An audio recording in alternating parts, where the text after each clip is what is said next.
Thank you. Have a good day. Appreciate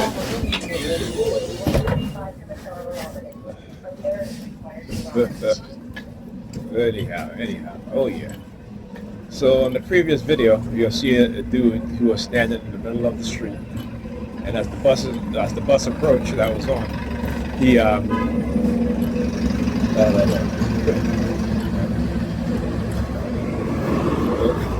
one of the things that they do in the palm fixation drill nowadays they have her sticking her hands in her back pocket.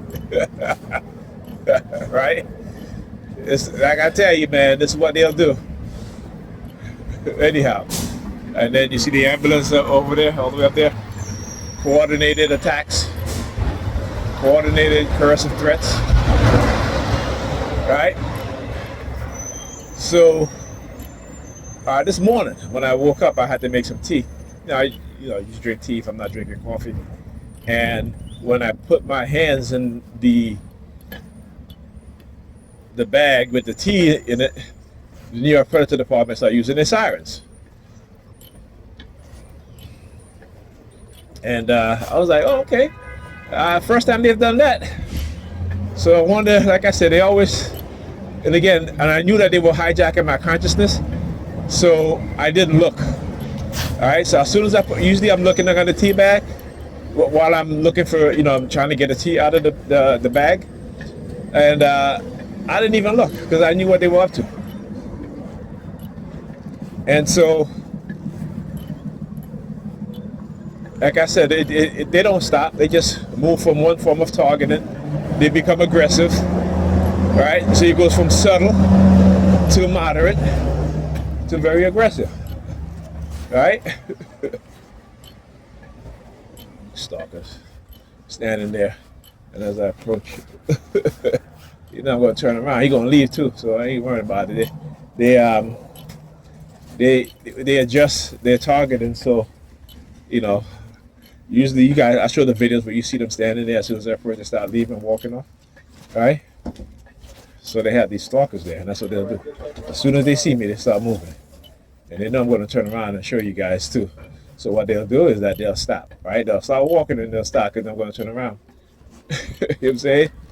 And engage in this sort of, I should say, adjusting to me exposing what it is that they do to make it seem like they're not stalking me. They are stalking me, so don't believe that shit. And like I said, even if they don't move, the fact that as soon as I approach, they start walking away or walking towards me, I should let you know. Right? I should let you know. So, yeah.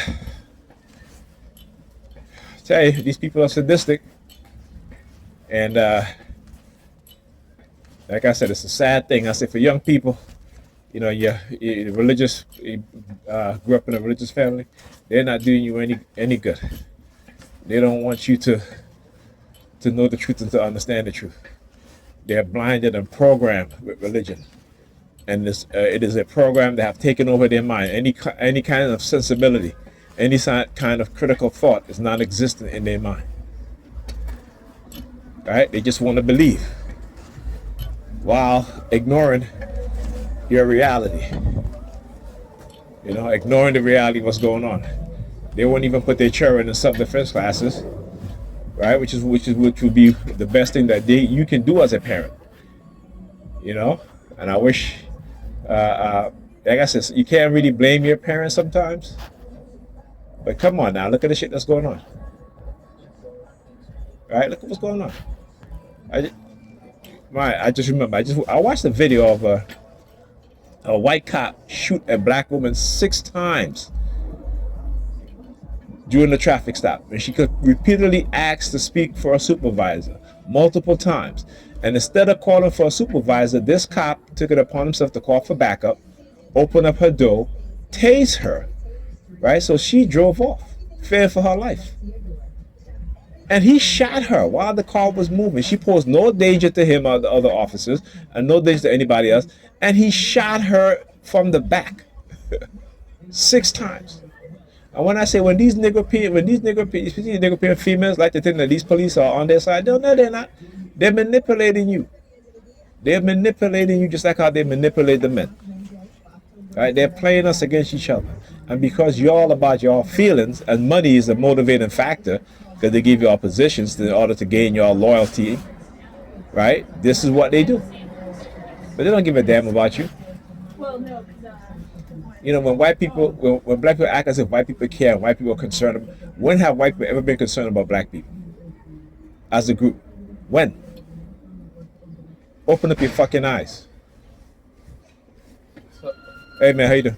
Right? When has white people ever cared about black people? Right? When the government was bringing crack into the black community and using black men who are poor and disenfranchised and arresting them and this and that, they knew what they were doing. They knew it. They knew it. Right? When black men and women were overdosing from crack cocaine, they did go to the lab and say, let me create a vaccine or create a treatment to bring them back from overdosing from crack. No, they don't. But when white children was overdosing from fentanyl, what did they do? What did they do? So again, we are not looking at what they do. We look at we listen to what they say because it makes us feel good. Me, no, I'm not looking at I'm not listening to what you say. I'm watching what you do. And like I said, there is no such thing as a good Christian. Hello? Yes, ma'am. Take 2 pack or what? I'll pull up some more, no, right? No. Thank you. Appreciate you, man. Appreciate that. All right. All right. They don't care. If they can use you to take down a threat, that's what they'll do. If they can use to take down someone from when they're young who wants to do something for black people, they're going to attack you and they're going to attack them. And when we don't know, we don't know. When we are ignorant, we are ignorant.